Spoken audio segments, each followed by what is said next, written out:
A mission is underway to target Shiva's dominant. The team is instructed to focus solely on the dominant and follow orders without question. The success of the mission is emphasized as crucial. Meanwhile, a conflict is brewing between different factions, with mentions of the Iron Kingdom and Crusaders. A political discussion unfolds, revealing tensions between different kingdoms and their dominants. The Iron Kingdom now has their own dominant, posing a threat. The speaker, likely a king or high-ranking official, expresses confidence in their forces and dismisses concerns about underestimating the enemy. The scene ends with a dramatic use of power, possibly magical in nature. A tender moment between two characters is interrupted by an impending battle. The dialogue suggests a mix of romance and warfare. A training session is depicted, focusing on a character learning to be a shield. The trainer is tough but encouraging, pushing the trainee to improve. The scene highlights the importance of protecting one's master and the honor associated with being a shield. It also introduces the concept of the Phoenix's flames, a special power that must be used wisely. A family dynamic is revealed, with a father returning home to his son Joshua. There's tension around Joshua's health and his role as the Phoenix. The scene introduces political elements, with mentions of war and the need to prepare. It also touches on the treatment of lower classes, highlighting social inequality in this world. A grim situation is described involving a blight spreading across the land, forcing people to flee to the capital. There's discussion of an impending war with the Iron Kingdom and the need to secure a place called Drake's Breath. A character named Clive is given a mission to deal with beastmen sightings in the Stillwind Marshes, marking his first command. A heated discussion occurs about Joshua's role as the Phoenix and heir to the throne. His ill health is a concern, but his father insists on his participation in important rituals. The conversation reveals tensions within the royal family and touches on themes of duty, bloodlines, and the burden of leadership. The scene shifts to a departure for Phoenix Gate, with blessings being given for the journey. Clive is sent on his mission to investigate goblin sightings. The gravity of the situation is emphasized, with mentions of potential war and the need for vigilance. An intense battle with goblins unfolds in the marshes. Clive and his team face off against the creatures, showcasing their combat skills. The encounter reveals the presence of not just goblins, but also more dangerous creatures in Rosaria, hinting at a growing threat to the kingdom. The scene returns to a celebratory atmosphere, with people praising Clive's accomplishments. However, the mood shifts as attention turns to Joshua, who appears unwell. A conversation between Joshua and his father touches on the nature of dominance and the responsibility that comes with their power.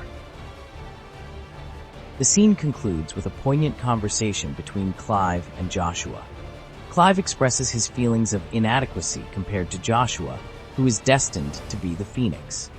The dialogue touches on themes of destiny, fairness, and the burden of leadership, highlighting the complex relationship between the brothers. The speaker emphasizes the duty of the dominant as the Archduke of Rosaria, tasked with leading the nation through difficult times. This responsibility has been passed down through generations. The speaker, born to be a shield, was blessed with the Phoenix's power to protect future rulers. They express unwavering commitment to this role, vowing never to let down their charge. They exchange words of gratitude and care, with the protected individual heading inside for the night. The scene then shifts to a discussion about supplies arriving from the capital. A report is given about traders from the north bringing wine. The scene then abruptly changes to an urgent situation where the castle is under attack. Someone, possibly a prince, is being led to safety by a soldier who recognizes him. The attackers have set fire to half the castle, creating a chaotic and dangerous environment. The situation intensifies as they encounter injured individuals. Someone named Tyler is severely wounded, but is saved. A character named Joshua is brought to safety. The group plans to escape through the rear gate, with instructions given to speed towards Rosalith. They head for the north gates, where chocobos are stabled, preparing for a swift departure. A father figure instructs Joshua to escape with another character, likely Clive. The father intends to stay behind and hold off the enemy, emphasizing the importance of duty. Joshua is reluctant to leave, but is convinced of the necessity. The escaping group is tasked with keeping the father safe, highlighting the gravity of the situation and the shift in responsibilities. A battle ensues with Imperial forces, specifically dragoons. It becomes clear that this was not a full-scale invasion, but a targeted attack. The attacker's goal appears to have been to capture someone specific. The defenders realize that their enemies had infiltrated their ranks earlier, possibly disguised as allies. This revelation increases the sense of urgency and danger. The group plans to ride to Rosalith to gather their forces. However, tragedy strikes as they discover that someone, likely the father figure mentioned earlier, cannot be saved. The scene is filled with sorrow and a sense of loss, underscoring the high stakes of the conflict. A chaotic and intense scene unfolds involving Joshua and the Phoenix. Joshua appears to lose control, possibly of some power related to the Phoenix. There's a desperate attempt to save him, highlighting the dangerous and unpredictable nature of the powers at play in this world. The situation with Joshua and the Phoenix power escalates. There's mention of becoming fire, suggesting a transformation or manifestation of incredible power. The scene is fraught with danger and emotional turmoil as characters struggle to control or contain the situation. A tragic turn of events occurs involving Joshua. The Phoenix power seems to have caused devastation, resulting in Joshua's apparent death. This loss deeply affects the survivors, particularly someone who viewed Joshua as their world. The scene is filled with grief and the harsh realities of the power they're dealing with. In the aftermath of the tragic event, political maneuvering begins. A survivor is found in the rubble, spared from the flames. Instead of taking him prisoner, there's a decision to conscript him into the Imperial frontline, showcasing the ruthless pragmatism of those in power. This moment marks a significant shift in the story's direction. The group follows a royal scout who is far from home. They move quietly, with Greg as a witness. The scene sets up a covert operation to track someone of interest. A character expresses confusion about their loyalty being questioned. They mention that their liege values loyalty above all else. The group discusses capturing Benedicta Harmon, commander of Waloed's elite intelligence. This reveals the target of their mission and introduces a key antagonist. The conversation shifts to a discussion about Imperials and the Shield of Rosaria.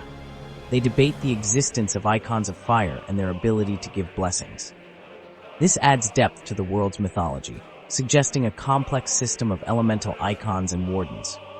The speaker expresses skepticism about holy doctrine, but acknowledges fire's unique status among the elements.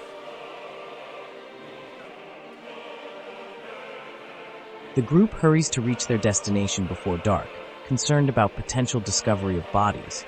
They arrive at a village built around a fallen ruin, described as an airship alley. This introduces a mysterious location and adds urgency to their mission. Upon reaching the village, they find it unusually quiet. They split up to search for the scout, agreeing on a signal. This heightens the tension and suggests potential danger ahead. The group encounters an injured man who needs a healer. This unexpected situation complicates their mission and introduces a moral dilemma. They discover the scout is alive, but barely. He has been trying to help the villagers. 2 royalists had come for the bearers just before their arrival. This reveals that their target may have already left, adding a sense of urgency to their mission. The scene shifts to a group of Imperials celebrating their impending capture of a dominant. They discuss taking batteries to Carnivant and keeping them unspoiled. This provides insight into the antagonist's plans and motivations. A confrontation occurs between the protagonists and a group of Imperials. The Imperials recognize one of them as a bearer, leading to a fight. This action scene escalates the conflict and reveals more about the characters' identities and abilities. The fight continues, with one character demonstrating unexpected strength against multiple opponents. This showcases the protagonist's combat prowess and hints at hidden abilities. Benedicta, the Imperial commander, questions Cidolfus about his betrayal of the kingdom. The conversation reveals internal conflicts within the Imperial ranks and hints at deeper political intrigue.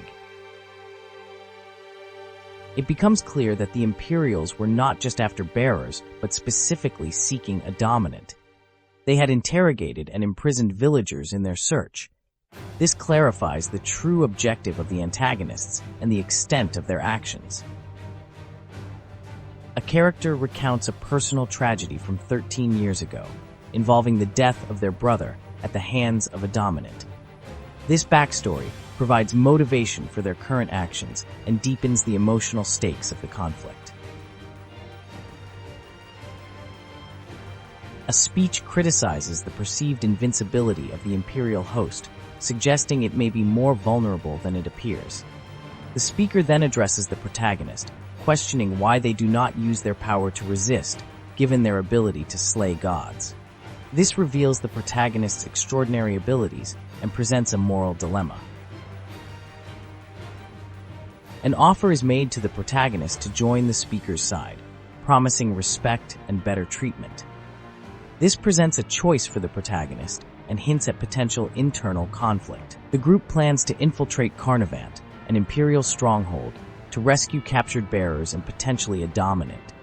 They discuss strategy and timing, emphasizing the need for caution and precision in their approach. A mysterious figure demands the surrender of a dominant, threatening violence. The scene is tense and ominous, with references to a shepherd and flock. There are allusions to sacrifice and slaughter, creating a foreboding atmosphere. The dialogue is cryptic and poetic, hinting at a power struggle between the characters. A confrontation occurs between characters, with one questioning how the other survived. There's mention of someone named Benedicta fighting for their beliefs. The dialogue is fragmented and intense, suggesting a dramatic revelation or unexpected turn of events. The scene ends with laughter, adding an unsettling tone to the encounter. A frantic search for a missing woman named Garuda ensues. Characters express confusion and desperation, repeatedly asking where she is. There's a sense of urgency and panic in the dialogue, implying that Garuda's disappearance is sudden and unexplained. The repeated pleas for her return underscore her importance to the other characters.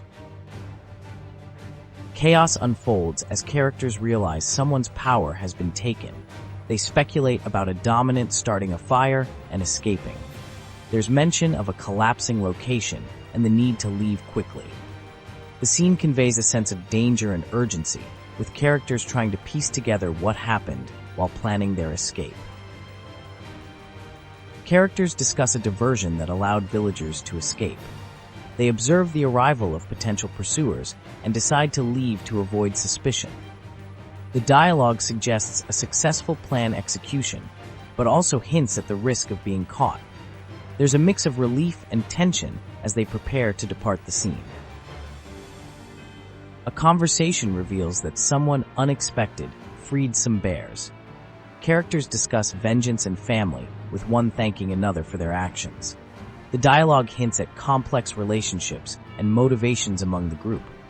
There's an underlying theme of loyalty and the consequences of past actions influencing current events. Characters discuss their travel plans and express concern about reaching their destination by sunset. There's mention of someone being cast out and uncertainty about future actions. The dialogue conveys a sense of urgency in their journey and anxiety about what lies ahead for some of the characters. A group encounters what appears to be enslaved individuals. They debate intervening and ultimately decide to help, freeing the captives.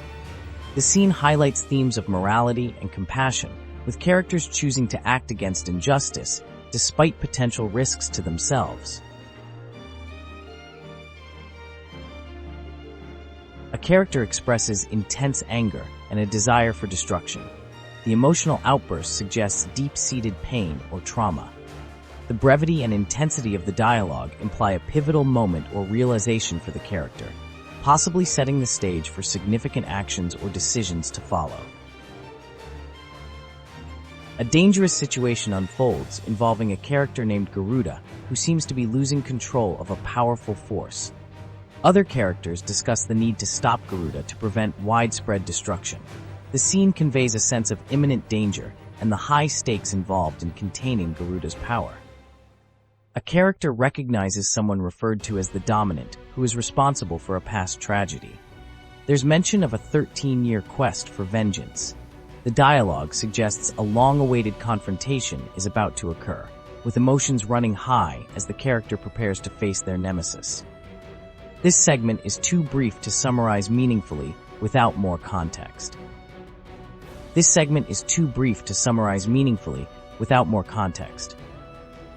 Characters reflect on recent events, with one criticizing another for being too nice. There's mention of a ghost that has been chased, suggesting a metaphorical or literal pursuit has concluded. The dialogue implies a resolution to a long-standing conflict or quest. A character expresses regret or frustration about someone listening to an unspecified hymn. The brief dialogue suggests a pivotal decision has led to undesired consequences, leaving the speaker questioning past choices or actions. This segment is too brief to summarize meaningfully without more context. A battle scene unfolds, with mentions of a king and prince. Characters call upon divine or magical assistance, invoking Greco's breath. The dialogue suggests a significant confrontation is taking place, possibly with royal figures directly involved in the conflict. This segment is too brief to summarize meaningfully without more context. Reports of widespread saboteur attacks reach a high-ranking figure, possibly royalty. The attacks extend to the capital, prompting concerns about reinforcements and the emperor's safety. The dialogue reveals a strategic discussion about dealing with enemies and protecting important figures. A character confesses to killing Joshua and others, expressing deep remorse. Another character acknowledges the confession, but suggests focusing on making amends or being useful instead of dwelling on past actions. The dialogue hints at a complex history between the characters and the possibility of redemption. A character offers advice to another, suggesting they make themselves useful despite past actions. There's mention of getting dressed, implying a transition from one state or situation to another. The dialogue suggests a pragmatic approach to dealing with guilt or difficult circumstances. Characters discuss a once thriving trade route, now deserted due to a blight. They encounter unexpected Imperial presence in an abandoned area, deciding to investigate.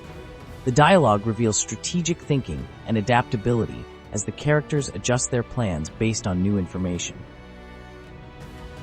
A tense situation unfolds, with characters attempting to escape or pursue others. There are calls for capture and threats of violence. The fragmented dialogue suggests a chaotic scene with multiple parties involved in a conflict or chase. This segment is too brief to summarize meaningfully without more context. A rescue scene occurs with one character helping another who is in danger. The brief exchange emphasizes the immediate peril and the quick action taken to save someone in distress. Characters discuss recent events, including a close call and the actions of a dominant fire user. There's mention of transforming into an Eikon and speculation about responsibility for past events.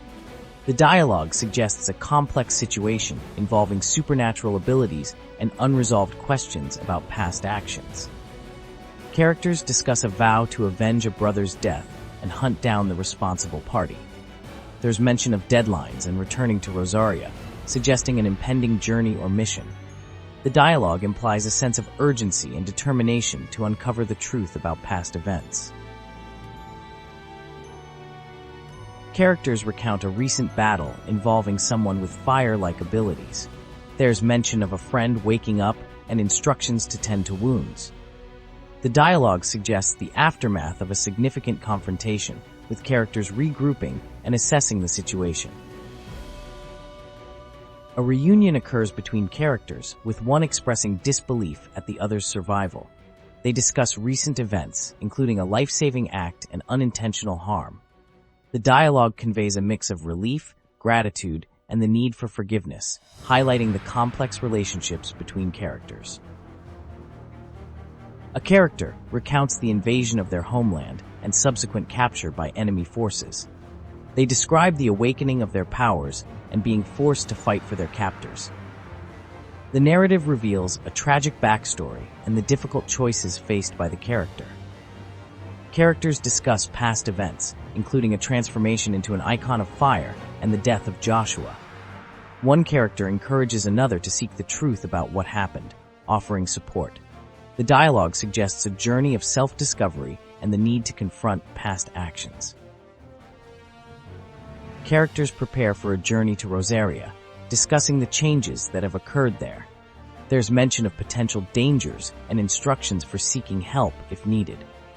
The dialogue sets the stage for an upcoming adventure while acknowledging the risks involved. Characters return to Rosaria after a long absence, reflecting on memories and fears associated with the place. They express a mix of nostalgia and apprehension about their return. The dialogue emphasizes the emotional significance of revisiting their homeland and the support they provide each other. This segment is too brief to summarize meaningfully without more context. Characters seek help from a landlady to find a safe route to their destination. They discuss potential dangers for bearers in Rosaria and the need to avoid attention. The dialogue reveals the complex political situation in the area and the precautions necessary for their journey. Characters learn about a collapsed bridge hampering trade and offer to find a missing carpenter who could repair it. The conversation highlights local issues and the character's willingness to help, potentially to gain favor or information for their own quest. Characters inquire about the scarcity of bearers in the area, learning that many have been sent to work in mines due to increased crystal demand. The dialogue reveals economic and political pressures affecting the region, with bearers being exploited for labor. The Empire's treatment of bearers is revealed to be harsh and inhumane. A woman describes giving birth to a bearer child and immediately abandoning it at a garrison, expressing relief at being rid of it. This highlights the severe discrimination and dehumanization bearers face in society, having fallen so low in status that even beggars look down on them. The scene emphasizes the dark heart of this world and the cruel treatment of those deemed lesser. At an abbey not open for public prayer, a group arrives to offer a donation. Inside, they encounter bearers entrusted to the care of a religious figure. These bearers are suffering from a curse that is slowly turning their bodies to stone, a painful process resulting from their use of ethereal gifts. While nothing can be done to reverse or stop this curse, efforts are made to ease their suffering and make their final moments more bearable. This scene reveals the tragic fate of bearers and attempts at compassion in a harsh world. A conversation between characters named Clive and Cid takes place. Cid offers wisdom to Clive, suggesting that while Clive may not be able to save others, he can at least save himself. Cid reflects on his past attempts to save someone, realizing his own limitations and the futility of forcing his views on others. He encourages Clive to accept himself as he is, hinting at a potential path to escape a difficult fate.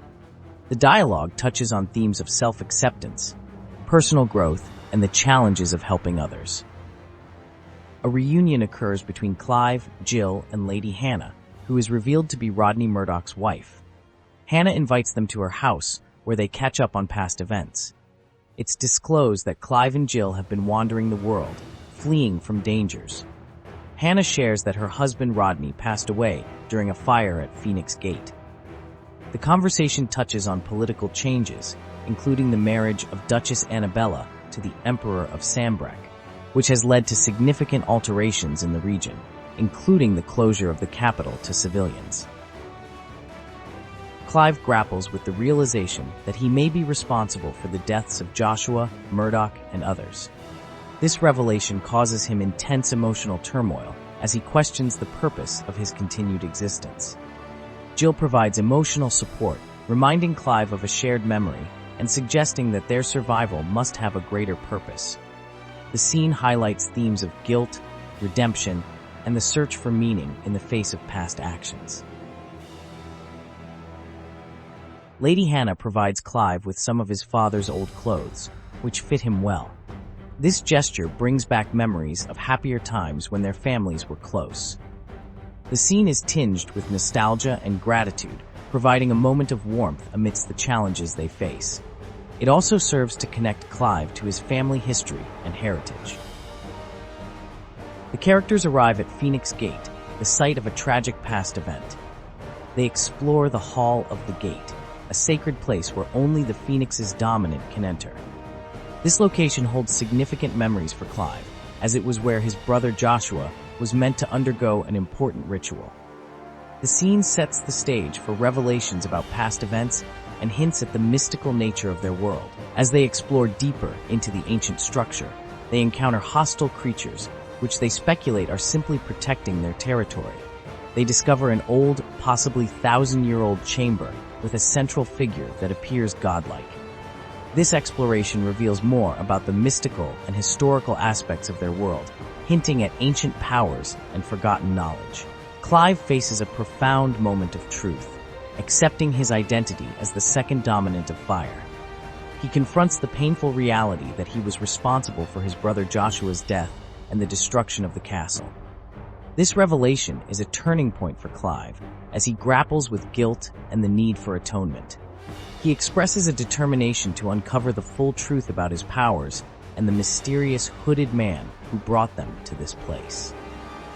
Clive shares his realization with Jill, explaining his awakening as a dominant of fire and his role in the tragic events at the castle. Despite the weight of his past actions, Clive expresses a desire to seek answers and make himself useful. Jill offers support and companionship in this quest for truth. The scene emphasizes themes of personal growth, the burden of power, and the importance of facing one's past. The group discovers a tragic scene where bearers and villagers have been killed under the orders of the Duchess. This event underscores the ongoing persecution of bearers and the cruel politics of their world. The characters express their desire to change this unjust system and decide to join forces with Cid to make a difference. The scene highlights the broader conflict in their society and sets the stage for future actions aimed at bringing about change. The scene concludes with Clive affirming his identity as a dominant of fire, despite his ongoing uncertainty about the nature of his power. This declaration marks a significant step in Clive's journey of self-acceptance and sets the stage for future developments in his quest for truth and justice. The speaker reflects on the burden of their past actions and the need for acceptance to begin the path of forgiveness and salvation. They recall a conversation about creating a place where people could die on their own terms, but now consider the importance of allowing people to live on their own terms. After years of focusing solely on death, they've come to realize the value of life and the importance of giving people choices. The speaker acknowledges their past obsession with death and expresses a newfound desire to consider the lives of those around them. They recognize that many people live lives scarcely worth living, blindly marching to their end without realizing they deserve a choice. The speaker is determined not to turn a blind eye to this suffering any longer and sees atonement as the answer. A plan is formed to sneak into the Imperial capital and visit someone's mother. The conversation shifts to discuss the state of the Empire. Farmholds in the eastern provinces have succumbed to a blight, making it difficult to feed the capital before winter. The Black Creep is moving closer, yet leaders are not taking action.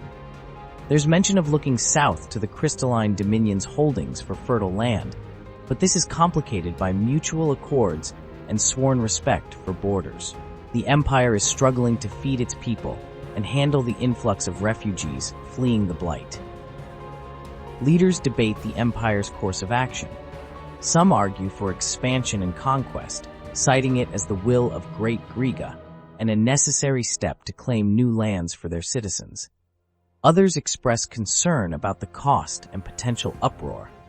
There's discussion about distracting the citizenry and dealing with potential conflicts.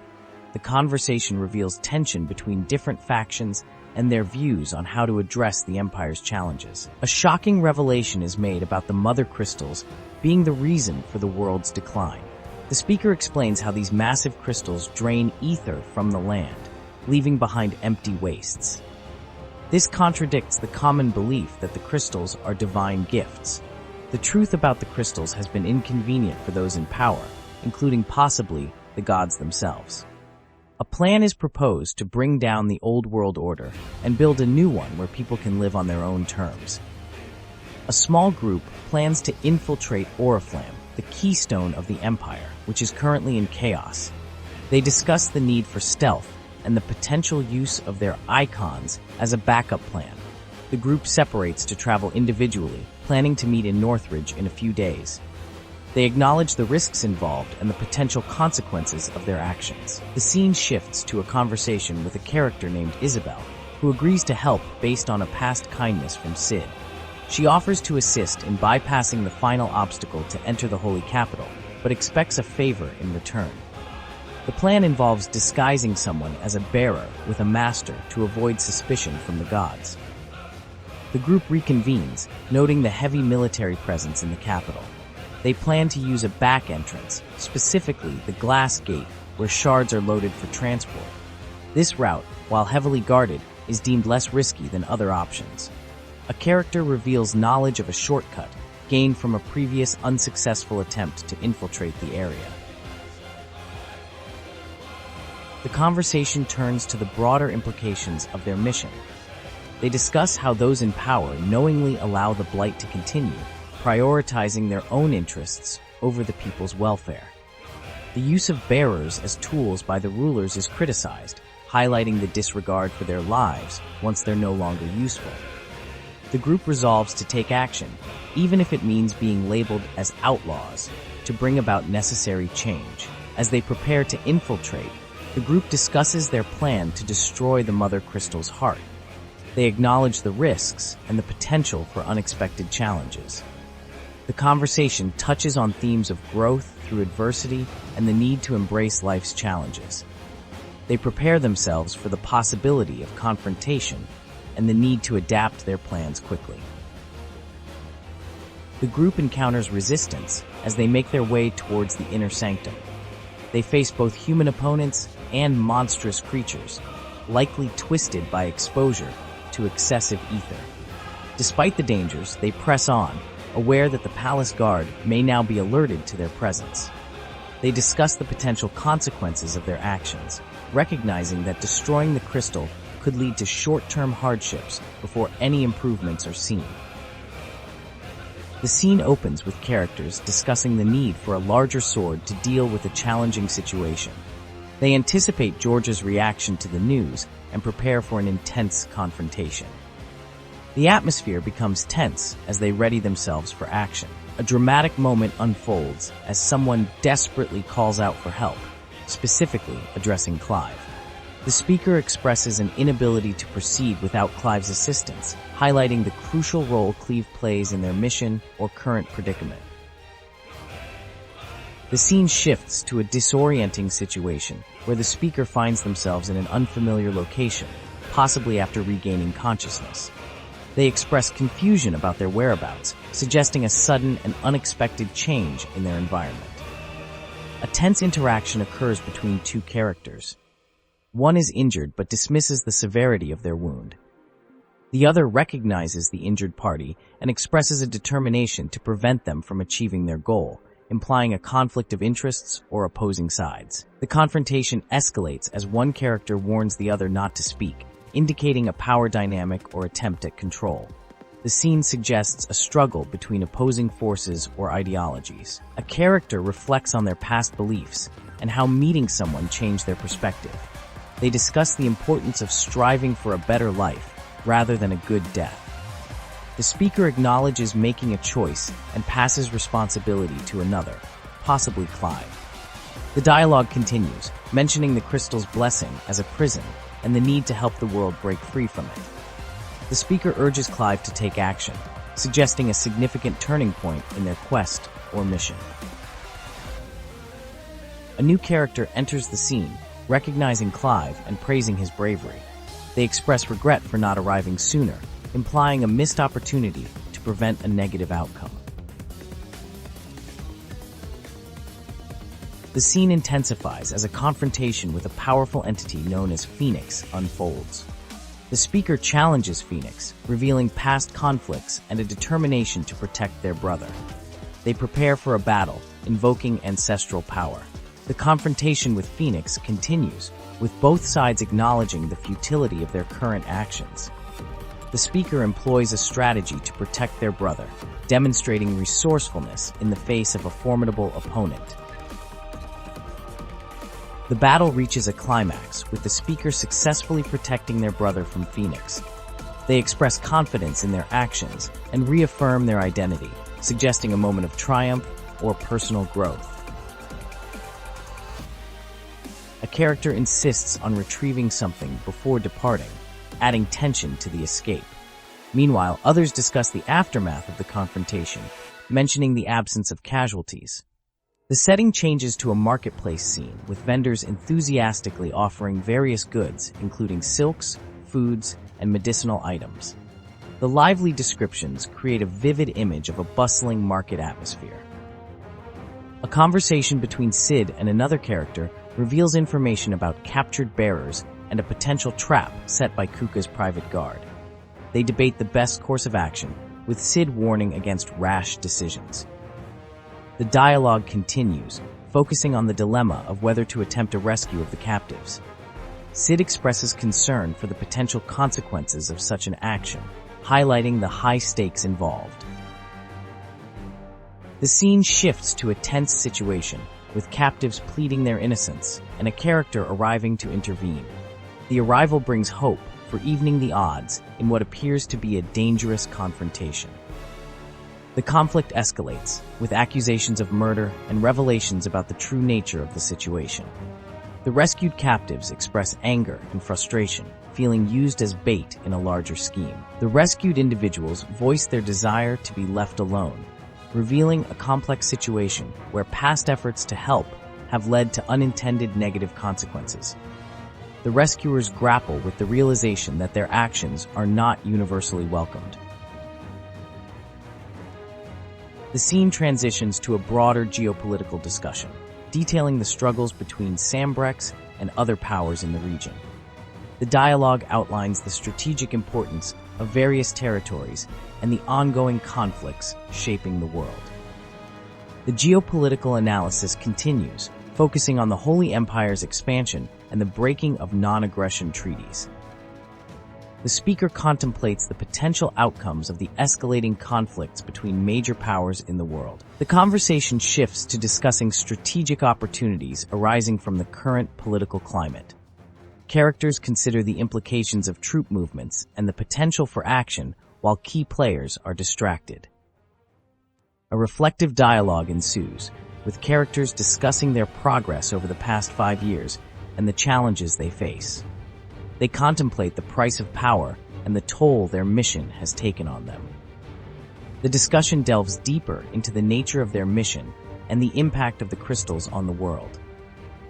They express a desire to change the current system, acknowledging the sacrifices made and the importance of the opportunity given to them. A somber assessment of the world's condition is made, noting the rapid spread of blight and the impending end of certain regions. The speaker questions the validity of their efforts in the face of such overwhelming destruction. The scene shifts to a brief interaction about a missing person named Martha, followed by a transition to a strategic discussion. A character provides a detailed report on recent geopolitical events, including the Holy Empire's occupation of the Dominion and the subsequent reactions of other nations. The breaking of treaties and the pursuit of unblighted land are highlighted as key motivators for conflict. The report continues, describing the current state of war between nations and the strategic positioning of various powers. The speaker suggests that this chaos provides an opportunity for their own plans regarding the Mothercrystals. A strategic discussion unfolds, focusing on the locations of remaining Mothercrystals and potential targets for their mission. They consider the movements of enemy forces and debate the best course of action. The setting changes to a scene of desperation, with people pleading for help and mercy. The characters face a dilemma of how to proceed without drawing attention to themselves. The dialogue provides background on recent historical events, including the formation of the Guardians of the Flame and their struggles against Imperial forces. The conversation touches on the challenges faced by bearers and the ongoing conflicts in the region. The speaker discusses the Black Shields and their mistress, Lady Annabella, who harbors a deep hatred for bearers. Despite their value to the realm, Annabella seems unconcerned with anything beyond her obsession with bearers, which has only intensified since granting the Holy Emperor a new heir. The speaker speculates this may be due to her fear of anyone challenging her beloved son's power. The Black Shields are marching in full force towards Buick Bridge, prompting the speaker and their allies to prepare for battle. The group resolves to confront the Black Shield's main host, hoping to prevent further atrocities like those committed at the docks. They feel compelled to act, believing the blood of future victims would be on their hands if they do nothing. The crimes committed in Lady Annabella's name must be stopped. The speaker's companions pledge to join the fight for the good of Rosaria, an offer that is gratefully accepted. The scene shifts to a confrontation where the speaker's identity is questioned. Someone claiming to be Sir Crandall of Camelot, loyal to St. Sybil, threatens the speaker for using the name Clive Rosfield. The encounter takes an unexpected turn as it's revealed to be a dramatic reenactment between the speaker and his uncle Byron, who recognizes his long-lost nephew. Byron invites them to stay and share their tale over a meal. Uncle Byron discusses the changes in Rosaria under Annabella's rule, describing her as a monster who has replaced the woman they once knew. Byron has been maintaining a facade of obedience while secretly aiding revolutionaries. He offers the group a ship for their journey, accepting their incredible story despite initial skepticism.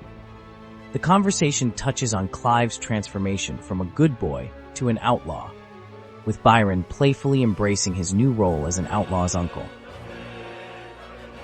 The narrative shifts to a private conversation between Clive and another character, possibly Jill. The speaker reflects on their past service to the Iron Kingdom, describing how they became a monster by detaching themselves from the consequences of their actions. They express a desire to atone for their sins and choose a different path, living on their own terms. Clive offers his support, promising to stand by them through this journey of redemption.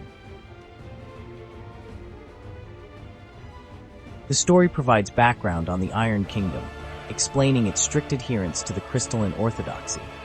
This religious state views ether as sinful and dominance as instruments of evil. The narrative outlines the historical conflict between the Iron Kingdom and Rosaria, including the conquest of Mount Drastanus and Drake's Breath.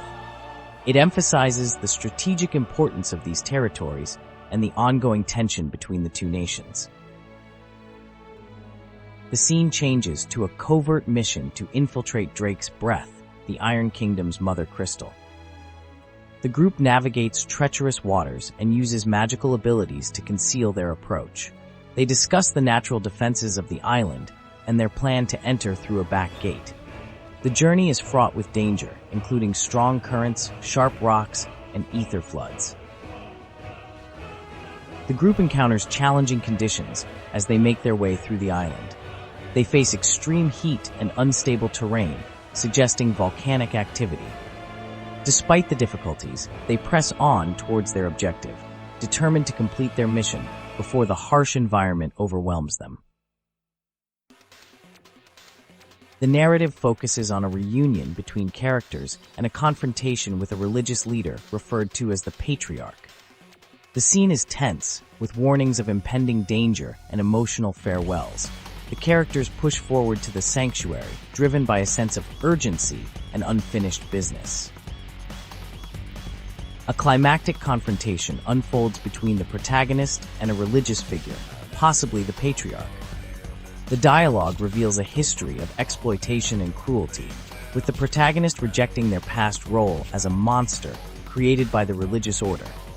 The scene builds to a physical conflict, with the protagonist vowing to end the cycle of abuse and prevent the creation of more monsters like themselves. The speaker reflects on the need for freedom, even if it means leaving behind comfort and security. They ponder whether humans need blessings that lead to damnation or freedom that leads to deprivation. The speaker suggests finding a place to rest before returning via the Dharmekian Trail, emphasizing the importance of preserving strength for upcoming challenges. An army's attempt to breach the Empire's defenses and gain control of the Isles of Ark has failed. There is tension between factions, with accusations of impotence and ineffectiveness. The Empire maintains its claim on the Dominion, but casualties are mounting daily. The situation is becoming increasingly dire as resources dwindle and the siege continues. There is debate over military strategy, with some pushing for aggressive action, while others warn of potential catastrophic consequences.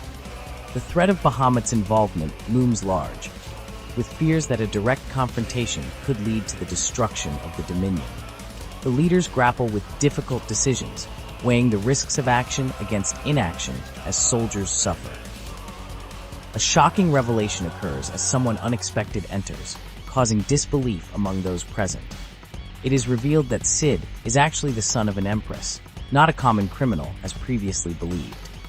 This revelation has significant implications for the ongoing political and military conflicts. A tense negotiation unfolds, with accusations of murder and offers of political compromise. The Empress seeks to end hostilities between nations, while others demand retribution for past crimes. There are discussions of succession and power, with promises of future glory and empire building. The conversation reveals deep-seated prejudices and ambitions that complicate the peace process. A character is struggling with a worsening curse, causing concern among their companions. There is a discussion about sharing burdens and supporting one another through difficult times. The group emphasizes the importance of unity in their struggle, drawing inspiration from each other's determination and resilience. News arrives of an attack on Rosfield by Hugo Coup's private guard from Drake's Fang. The situation is dire, with the castle under siege.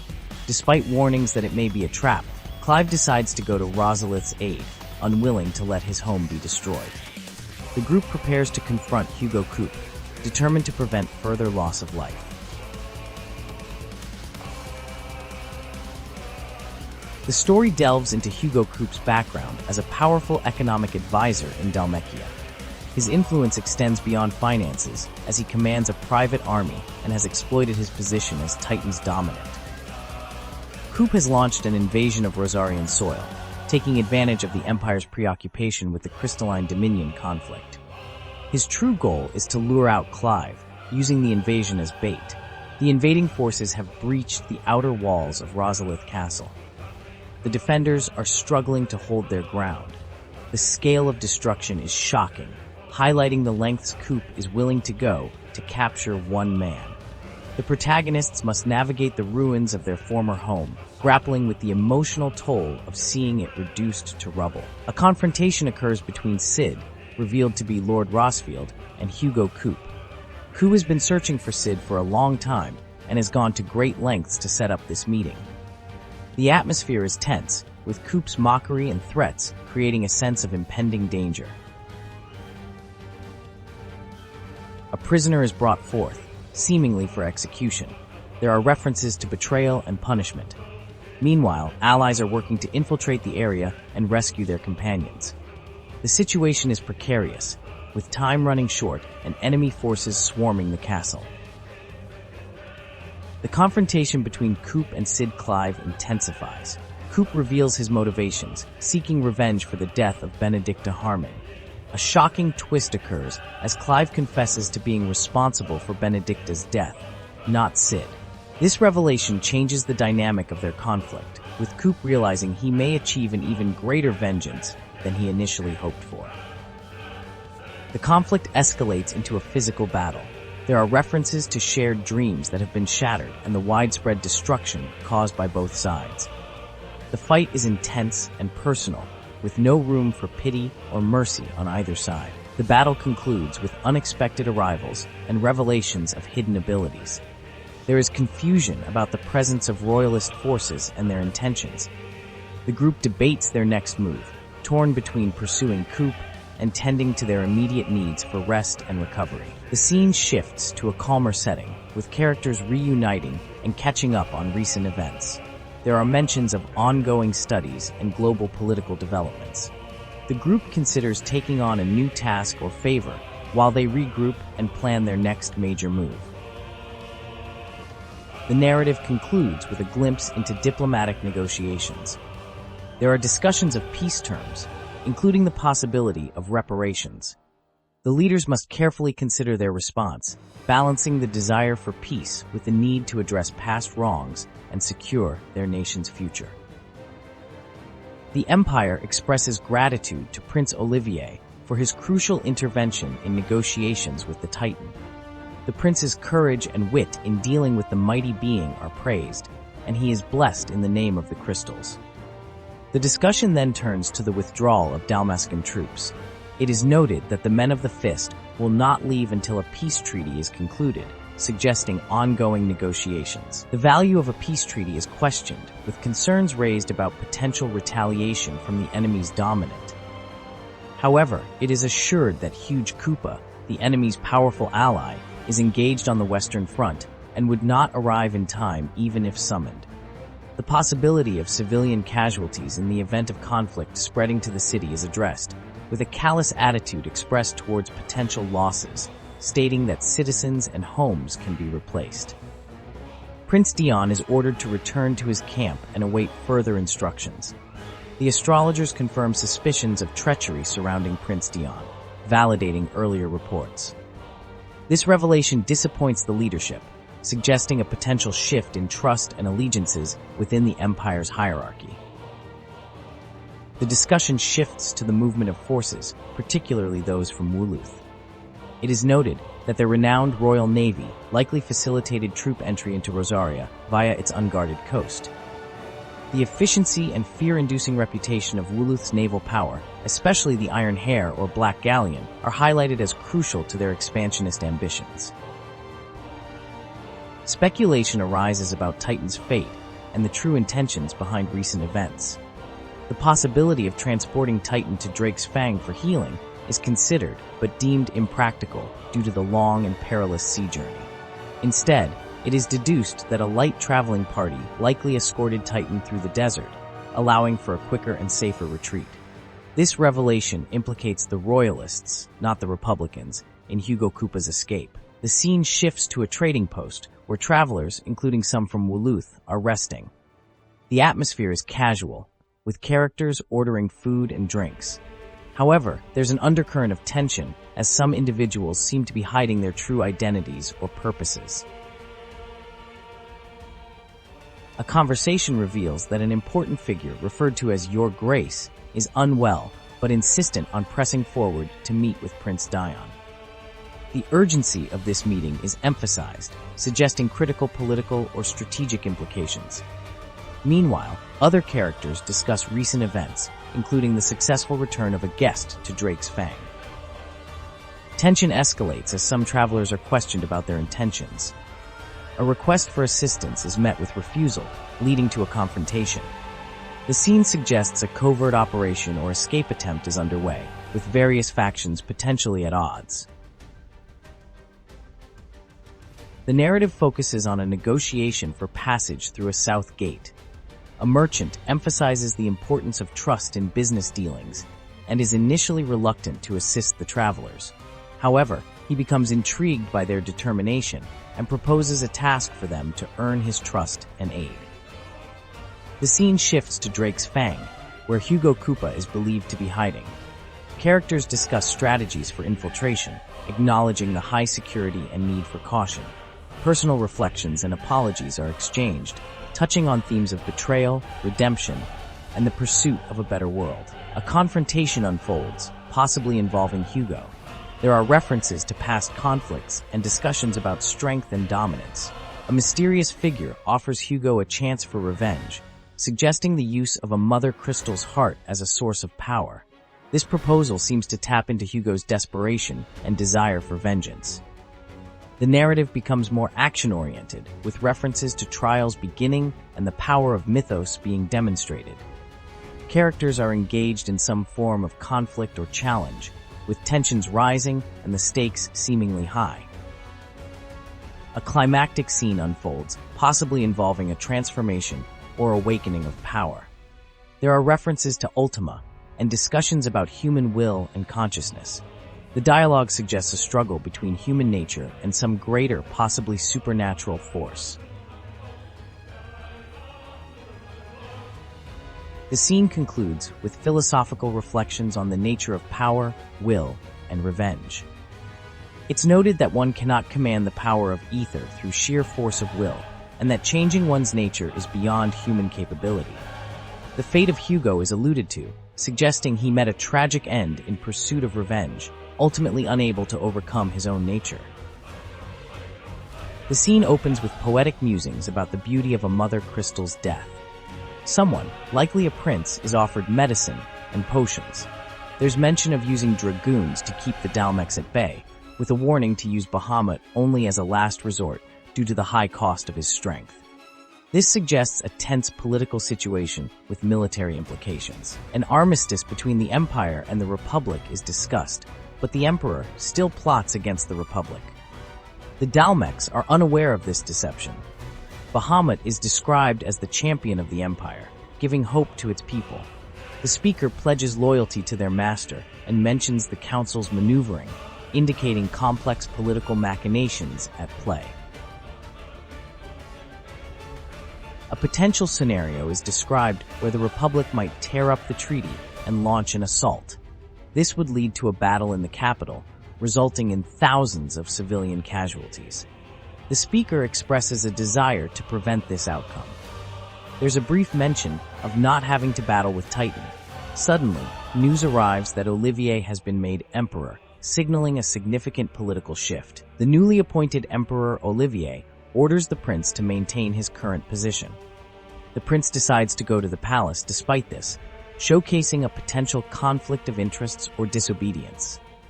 The scene abruptly shifts to mention the presence of the Phoenix, a seemingly important figure in this world. A conversation begins between Prince Dion of House Lesage and an unexpected guest, possibly the Phoenix. They discuss their last meeting at a remembrance ceremony 20 years ago. The guest is about to tell Prince Dion an important tale, setting up for a significant revelation or historical account. The tale begins, describing the kingdom of Waloed and its history of bloody conquests. It mentions various historical battles and the warrior king Odin.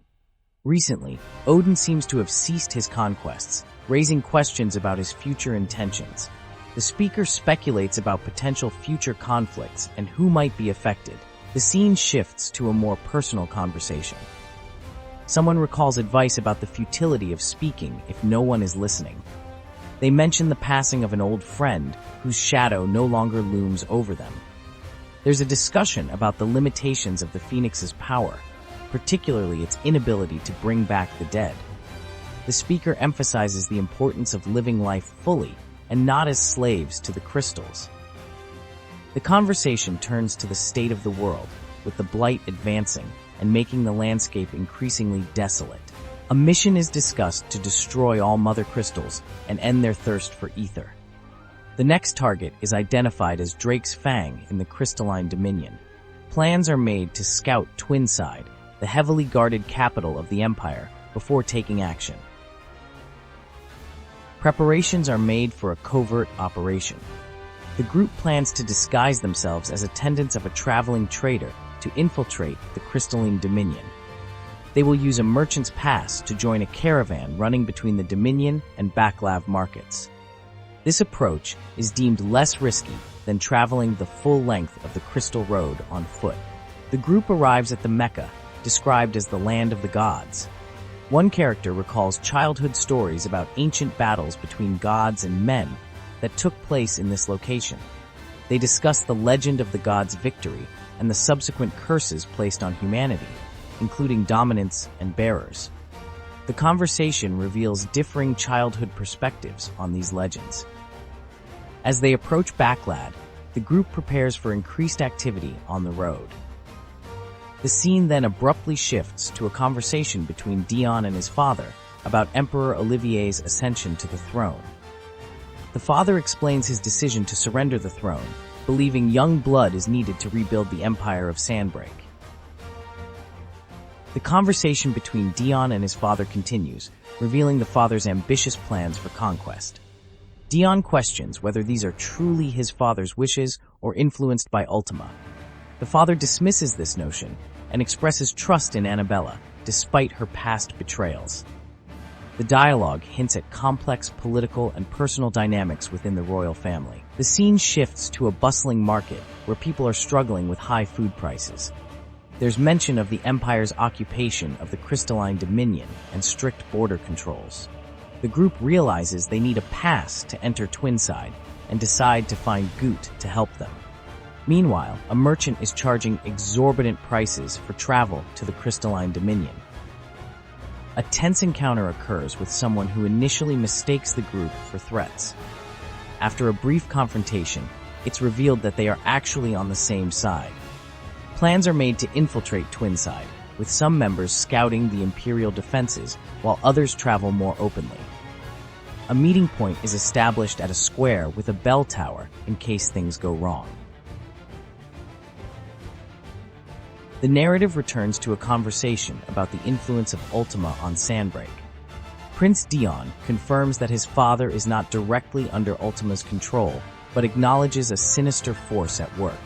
The discussion turns to the impending invasion by the Dhalmekian army and the potential consequences for the people. Dion is urged to join the fight against Ultima to prevent a catastrophic fate for all of Valisthea. A tense exchange occurs between characters, with accusations of plotting rebellion and feeding lies to astrologers. There are threats of punishment and appeals for loyalty to Emperor Olivier. The speaker forgives rudeness and urges preparation, suggesting high stakes and political intrigue within an imperial court setting. Emperor Olivier's expectations are discussed, along with references to Muhammad and a darkness gripping Sunbrecht. There are allusions to spreading war and Ultima's wishes.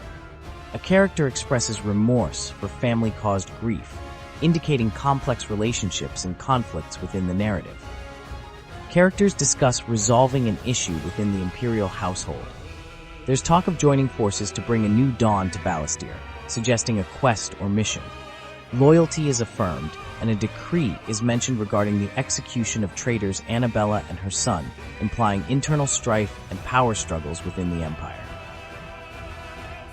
The scene shifts to a city on the brink of war. Despite surface calm, fear permeates, evidenced by empty harbors and closed stores. Characters discuss potential destruction as a means to reach a Mothercrystal, indicating a larger quest or conflict. They plan to summon Gav for assistance, suggesting teamwork in their endeavors. An unexpected event occurs, prompting characters to investigate. The presence of a dragon is mentioned, adding a fantasy element to the setting. Characters prepare for potential conflict, demonstrating their readiness for action and adventure. Action ensues, with characters fleeing and fighting. There's mention of a Mothercrystal and its heightened state, suggesting it plays a crucial role in the unfolding events. The situation appears chaotic and urgent, with characters making quick decisions under pressure. A dramatic scene unfolds with pleas for forgiveness and attempts to stop ongoing events. A character addresses someone as "Your Grace," indicating a person of high status is involved. The atmosphere is tense and emotional, with characters grappling with difficult decisions and their consequences. Characters are moving towards the heart, suggesting a central goal or location. There's mention of someone or something getting closer, adding suspense. The focus narrows to a single objective, emphasizing its importance in the overall narrative. Characters reassure each other about a survivor and note their proximity to their goal. They face increasingly strong beasts but remain determined. The heart is mentioned again, reinforcing its significance. The scene conveys a sense of perseverance in the face of escalating challenges. confrontation occurs involving a child of Imperial lineage. Accusations of betrayal are made, and questions of duty and loyalty are raised. The dialogue reveals complex family dynamics and political intrigue, with references to protecting bloodlines and sacrificing nations for power. The scene is charged with emotion and revelations about past actions and motivations. The speaker discusses the nature of dominance and Eikons, explaining that while they wield immense power, it is limited to specific elements. The speaker notes that Clive is unique, possessing abilities that go beyond the typical constraints of dominance. This exceptional potential is something that Ultima, a powerful entity, has been waiting for. The speaker expresses uncertainty about why Ultima has not claimed Clive, speculating that there may be some incompatibility between them. The conversation shifts to a dire situation unfolding in Canberra, the capital of the three cities. An army of Akashic creatures is besieging the city, overwhelming the city guard. Lord Byron and Mid are reported to be hiding with Gav at midship. The group decides to head to Canberra via Tabor, which Joshua claims is where he was already bound. Despite concerns for Joshua's health, he insists on joining the journey, with Clive promising to look after him. A new character, Yote, is introduced as a Knight of the Undying, charged with protecting Joshua Rosfield. The Undying are revealed to be loyal servants to the Ducal throne, specifically tasked with preserving and enacting the rites of ancestral communion. Yote has been Joshua's constant companion and protector since he left Rosaria. The group discusses recent events, including the sighting of the Anhaya, the royalist flagship, off the coast of the Crystalline Dominion. They suspect Waloed involvement in the siege of Canberra. The scene shifts to Canberra, where chaos reigns. The city is under attack, with abandoned warehouses and flame-blackened houses choking every port. A confrontation unfolds between King Barnabas and the city council. The king's arrival is initially seen as salvation, but it quickly becomes clear that he is behind the Akashic attack. The council members are arrested, and Barnabas reveals his intention to find the girl whose consciousness is bound to Mythos. The group discusses Ultima's motives and the significance of ancient tapestries. These tapestries depict Ultima as a godlike figure, with the Eikons and their dominance as his subjects. It's revealed that while some, like Barnabas, have accepted Ultima's rule, others, including Clive, have rejected it. This resistance is problematic for Ultima, as it appears he needs Clive most of all. The conversation underscores the conflict between free will and divine authority. Another member of the Undying, Cyril, is introduced. He is tasked with chronicling Joshua's deeds and investigating Ultima's origins. The group then discusses their plan to rescue survivors in Canberra. They decide to split into two parties, with one heading to the Merchants District and the other to the far bank. Mid is instructed to prepare their ship for a swift escape once the survivors are found. A confrontation occurs between Clive, referred to as Mythos, and an unnamed antagonist controlling the Akashic thralls. The antagonist refers to the Akashic as pure and divine, unburdened by the wills that drive humanity to madness. A battle ensues, with the antagonist expressing eagerness to face Clive. The scene ends with the arrival of King Barnabas, who is revealed to be the Warden of Ash and King of Waloed. King Barnabas confronts Clive, referring to him as Mythos and explaining that he is the cornerstone of all creation and the Lord's vessel. Clive rejects this destiny, asserting his own free will and the promises he's made to his friends and people. Barnabas dismisses this as a delusion of free will that must be excised. A battle ensues, with Barnabas ultimately retreating. The scene ends with Joshua injured but beginning to recover, thanks to the healing power of the Phoenix. A group has undertaken a dangerous and secretive project, likely involving the construction of a ship with advanced technology. There are concerns about guilds discovering their activities. A character named Barnabas has severely injured someone's brother, though deliberately avoiding fatal wounds. The injured party is being cared for, with someone feeling guilty for causing trouble. A character is visiting their ailing nephew, bringing supplies. There's discussion of previous help provided, including funding for a hideaway and a ship. The visitor expresses confusion about their own motivations for helping. The injured party awakens, and there's a mention of their father, Cid, who apparently said the world would save itself. There's mention of royalists and a galleon with the king on board. A character named Jill has stayed behind to distract the king while others escaped. It's stated that as long as the ether of our Eikon endures, Jill is alive. There's a plan to pursue the Black Galleon, believing Jill will be with the king. The group's ship is damaged, with issues related to its mithril engine. There's discussion about needing old writings to fix the problem, possibly stored somewhere. Despite the challenges, there's a determination to ready the ship, with one character stating, "The world really won't save itself." The group discusses the possibility of catching up to their target. Their ship, named Enterprise, is equipped with a unique engine that gives them an advantage. There's mention of Barnabas Farm, a figure from the southern lands known for his mastery of the blade and a sword that can sever the very threads of creation. A battle scene unfolds, with characters engaging in combat. There's mention of a captain named Clive, who was previously thought to be incapacitated. A character referred to as Lord Rosfield is involved in the fight, recalling a time when he was known as the Executioner. The battle continues, with characters maneuvering and fighting. There's a command to slow the ship's engines, suggesting the conflict is taking place at sea or in the air. A character criticizes the unnecessary violence of the conflict. There's mention of an offering to Myrthos and a desire not to see someone damaged. The Black Galleon is mentioned again, with concern about the distance between the ships growing.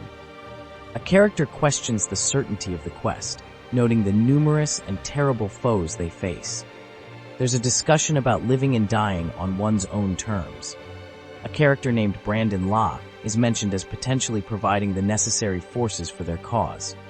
An uncle bids farewell to his nephews, promising to return with an army.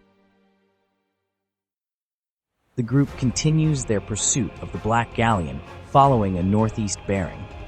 There's confidence in catching up to the target before it disappears again.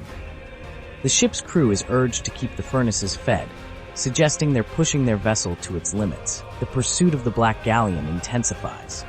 There's mention of a bond of consciousness joining two entities, condemning them to the same fate. A character speaks of attempts to sever this bond, only tightening its hold.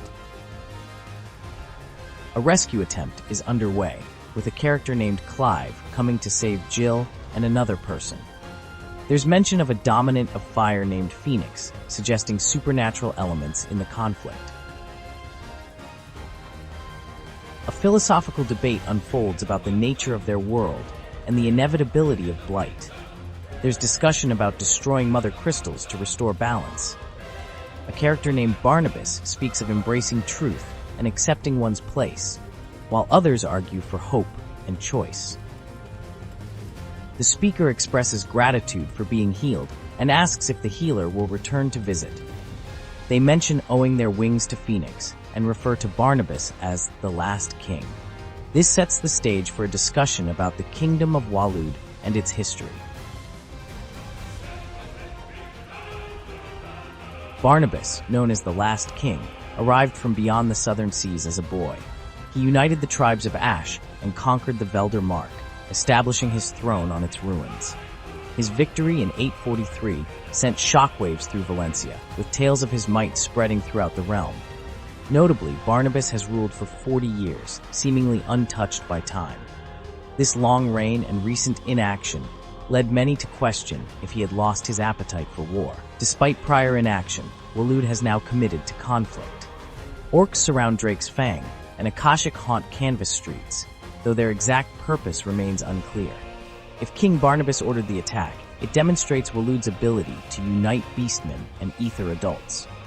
This situation creates an unknown territory in Ash, with much of the continent lost to blight and remaining ports fiercely guarded. The natural defenses of the area make navigation treacherous for ill-equipped ships. The speaker notes that while the situation in Ash is challenging, their ship, the Enterprise, is well equipped. They express a need for someone with intimate knowledge of the Shadow Coast to guide them. A character named Clive offers to scout ahead for an inland route. The conversation then shifts to a more personal matter, with someone questioning Clive about taking an Eikon, implying a significant and potentially controversial decision. Clive confirms taking the Eikon, leading to a confrontation about his decision to save the world alone. The speaker accuses Clive of manipulating someone's choice, knowing they wouldn't refuse him. They emphasize that the world is for everyone to save, not just Clive's responsibility. Clive defends his actions, believing he did the right thing. The conversation ends with a reminder that Clive is not alone in this endeavor. The group discovers that Ash has fallen to Ultima's forces. They debate sending a warning, but decide to press on to Stone, trusting that others will handle any threats on the coast. One character decides to stay behind at a stronghold to unearth Ultima's remaining secrets, believing this knowledge is crucial to defeating him. The group reluctantly agrees to continue without this member, expressing concern for their safety. Upon arrival at their destination, the group finds they are too late. Everyone has been turned. A new character appears, seemingly working for Ultima, and prevents the group from proceeding in their current state. This individual uses some form of power or device, causing a significant and mysterious change in the situation. The group is left confused and alarmed by these events. The group encounters a massive obstacle, possibly magical in nature. They struggle to understand how to proceed, with one character determined to confront His Majesty directly. The situation is tense, with the group trying to calm down and think through their options. They confirm they haven't been turned like others, indicating some form of mind control or transformation is at play in the area.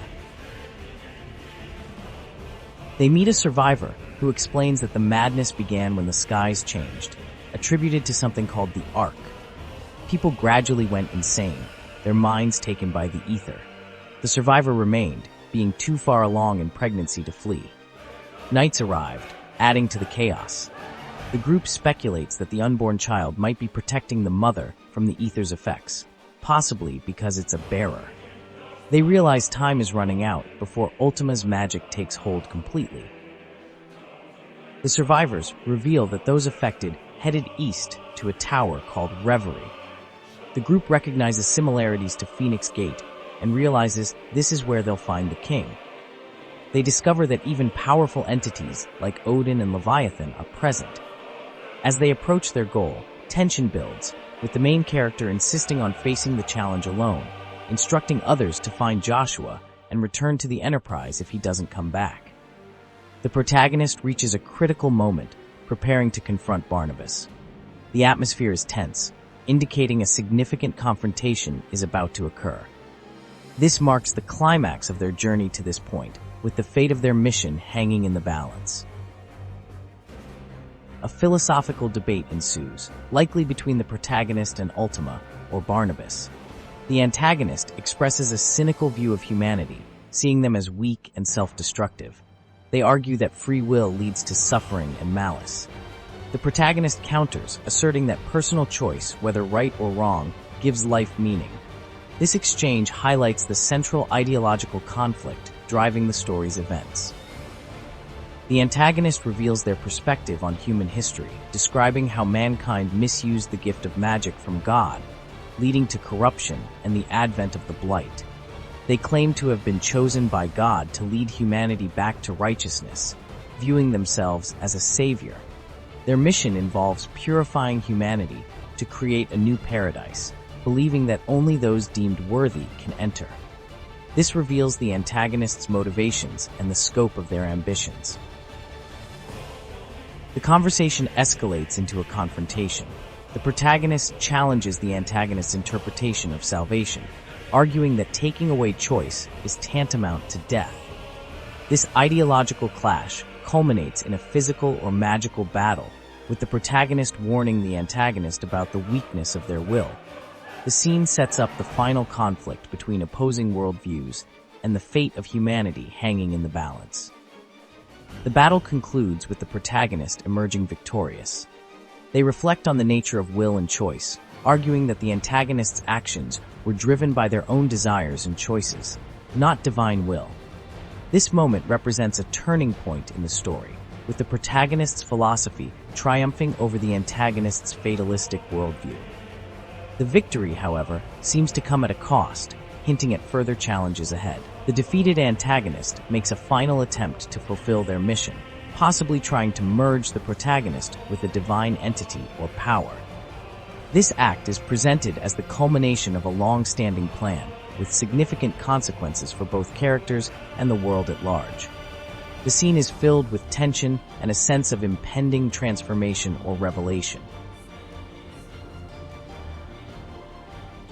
A new entity, possibly Ultima or another powerful being, addresses the protagonist. They speak of the protagonist as a vessel, suggesting a predetermined role or fate. The entity challenges the protagonist to face them in a final confrontation, described poetically as upon the back of the first worm. This sets the stage for the story's ultimate climax, with the fate of the world hanging in the balance. The scene shifts to a strategic discussion about an impending battle. An enemy force of 200,000 or more is mentioned, with the defenders rallying soldiers and bearers from surrounding areas. The dire situation has unexpectedly united formerly divided factions, demonstrating how the threat of annihilation has changed perspectives. This part of the scene highlights the broader conflict beyond the personal journey of the protagonist. Military preparations continue with discussions of troop numbers and defensive strategies. A character, possibly a leader, instructs others to find and protect a girl to whom they owe a debt. This shows a personal element amidst the larger conflict. The leader then makes a decision to stay and fight, seeing it as a way to earn forgiveness and prove their worth. This demonstrates themes of redemption and personal responsibility in the face of overwhelming odds. The protagonist returns from their confrontation, confirming the death of the king and the defeat of a major threat. They reassure others of their safety, marking a significant turning point in the story. However, the tone suggests that while a major battle has been won, the larger conflict is far from over. Plans are made for some characters to return to the Enterprise, partly to ensure the safety of a pregnant woman and to inform their people of recent events. The land is described as overrun with hostile forces, emphasizing the ongoing danger. Reflections on the antagonist's actions reveal a complex motivation, a misguided attempt to save mankind that was manipulated by a greater evil, Ultima. The scene concludes with questions about why they were chosen for this conflict, hinting at unresolved mysteries and future challenges. Humanity's fate as dominance is acknowledged, but the desire to fight against it is expressed. The Mothercrystals are revealed to be draining the land's ether, accelerating the spread of the blight. Ultima's motivations remain unclear, but it is suggested that he seeks both a fruit and a phoenix for some greater purpose. Ultima's true intentions are revealed. He seeks not just a fruit, but a freed and phoenix combined, as witnessed in the skies over Twinside. This vessel is required for something beyond his immaterial form's capabilities, possibly involving an immense amount of ether. It is speculated that Ultima intends to cast a monumental spell, one that has been in preparation for 1,000 years. The protagonists realize that by destroying all the Mothercrystals, they can halt both the Blight and Ultima's plans. They resolve to face Ultima together, embarking on a journey to Stonehere. The impending confrontation looms as they prepare to enter the city, facing the remnants of the late king's army. The group encounters unexpected good fortune as they approach their destination. They proceed cautiously, aware of the challenges that lie ahead. The party rushes towards the inner sanctum, located at the base of the crystal. They face resistance, but press on, determined to reach their goal before being cut off. Confronted by a large army, Clive attempts to summon a feat, but is stopped by his companions. They emphasize the need to conserve strength for the final battle against the heart of the crystal. Reinforcements arrive, led by Prince Dion, who delivers a message from Clive's uncle. The message encourages Clive to listen to his heart and stay true to his father's expectations. The group acknowledges the challenges ahead and prepares to face them together. The party stands before the final gate, aware of the immense challenge that awaits them. They express gratitude and solidarity as they prepare to confront their ultimate foe. Joshua and Clive find themselves in a mysterious realm described as a rift between worlds. An unseen entity, presumably Ultima, begins to reveal the sins of humanity and the history of their world. Ultima begins to narrate the history of the world, describing how magic was introduced as a miracle that allowed life to flourish. However, this gift came at a great cost, as a blight descended upon the land, forcing the creators to flee and seek a means of salvation. The narrative continues, explaining how the creators sought a new, untainted land to escape the blight. They shed their physical forms to embark on this journey, eventually finding a paradise where they could begin anew. Barnabas is mentioned as laboring towards this new world, free from the blight. Ultima reveals that humanity was created by these godlike beings. The creators placed crystals in Valisthea to harness its abundant ether and then sowed the seeds of humanity. However, their decision to slumber proved to be a grave mistake. The narrative describes how humanity, left alone without divine guidance, developed its own will and desires. This led to conflicts over dwindling magical resources, causing further corruption of the land. The protagonists begin to question Ultima's perspective and motivations. Ultima declares that humanity has no place in the new world he envisions. He reveals that mankind was merely a tool to be used and discarded once the land's rebirth is complete.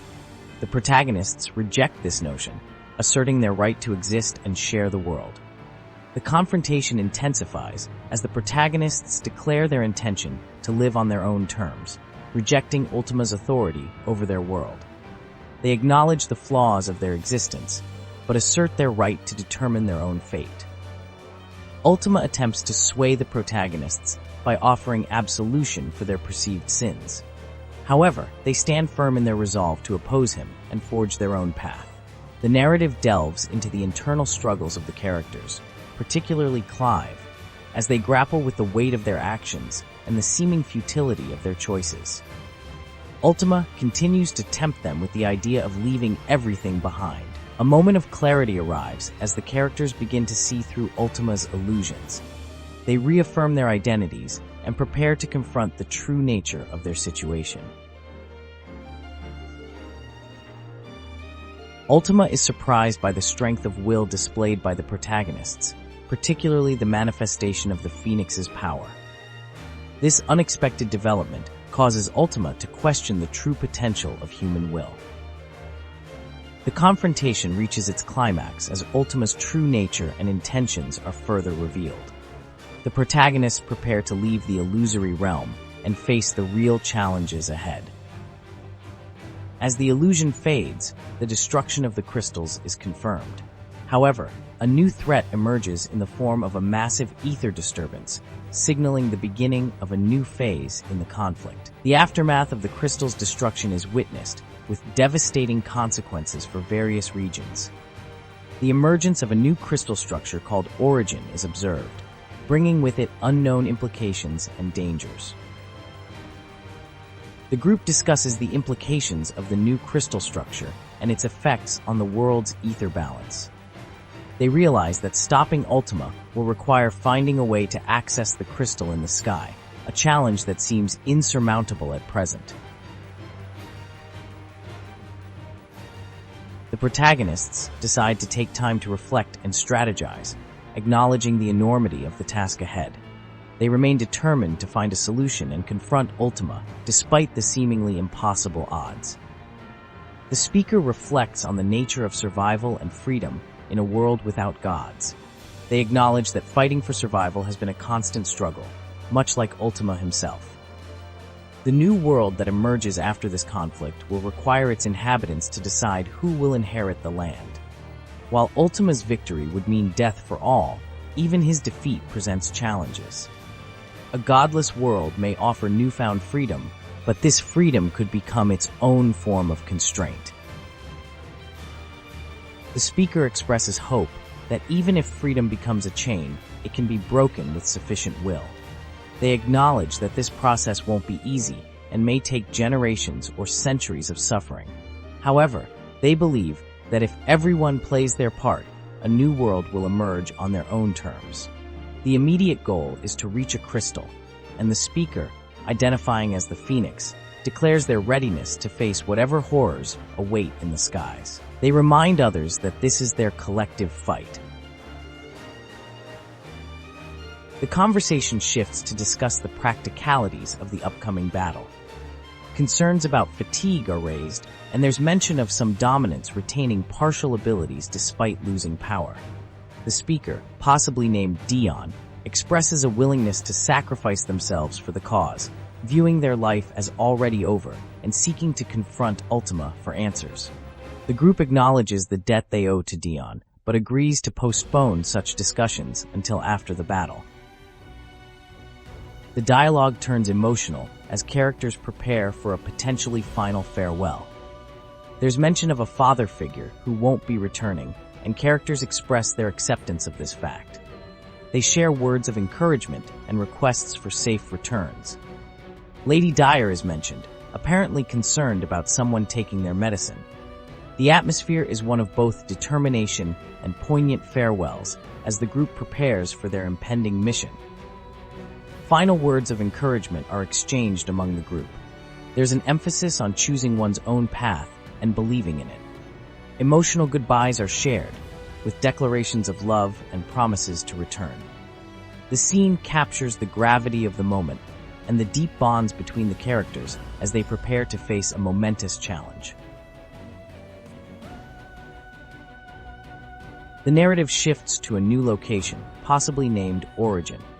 It's described as being far from heaven, where everything began and begins anew. An entity, possibly Ultima, speaks of waiting for centuries in a decrepit shell, anticipating this moment of completion. The protagonists prepare to face this entity, acknowledging the odds against them, but determined to make their stand count. The battle concludes with one character, possibly named Joshua, seemingly injured or defeated. Another character, possibly named Father, is mentioned as having completed some task. The tone is somber, suggesting a costly victory or a significant loss in the confrontation with Ultima. The aftermath of the battle is described. Characters are injured, but alive, supporting each other. They've reached a location called the Nexus, described as a wellspring of life. Ultima reveals that this place was where a new beginning was pledged as the world stumbled to its end. With harvested ether, Ultima plans to raise kings from eternal slumber to usher in a new age of reason.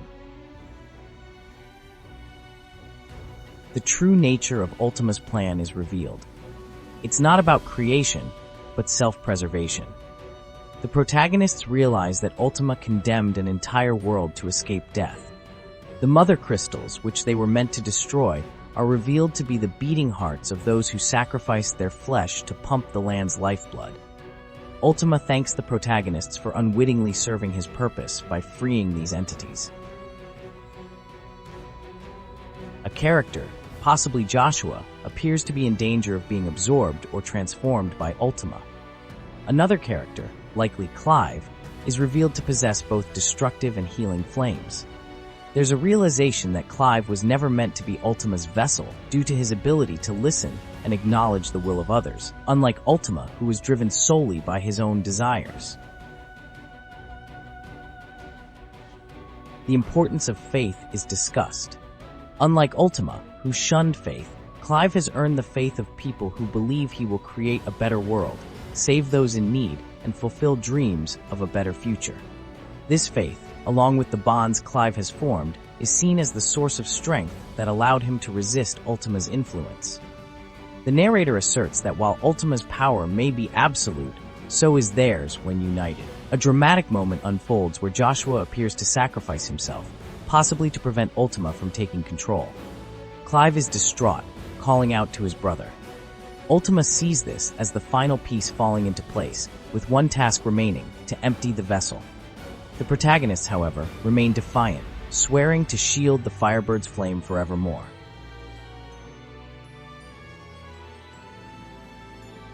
Ultima questions why the protagonists fought so fiercely for a world that will likely be filled with hardship and pain. The response emphasizes the human spirit's resilience and determination. They argue that struggle, survival, and the constant pursuit of a better future, even if it seems out of reach, is fundamental to human nature. This philosophy is presented as the driving force behind their resistance against Ultima. Ultima concedes defeat, but warns that the victory has only delayed the inevitable. He predicts a bleak future for the world, describing it as a blackened husk. Despite this ominous forecast, the protagonists remain committed to their path, ready to face whatever challenges lie ahead in their newly won freedom. In the aftermath of the battle, there's a suggestion of using newly acquired power to set things right and carry on Ultima's legacy in some form. This involves consigning dominance crystals and magic to flames, even at great personal cost. The scene implies a transition of power and responsibility following Ultima's defeat. The narrative jumps to a more peaceful scene, possibly in the future. There's mention of a newborn child, described as beautiful. Characters discuss naming the child and share a moment of joy and normalcy, a stark contrast to the earlier conflict. This scene suggests that life has moved on and a new generation has been born in the aftermath of the Great Battle. The story reflects on the passage of time, mentioning 1,000 years and referencing the desires of the characters. The implication is that the world has changed significantly since the events of the main narrative, perhaps fulfilling the dreams of those who fought against Ultima.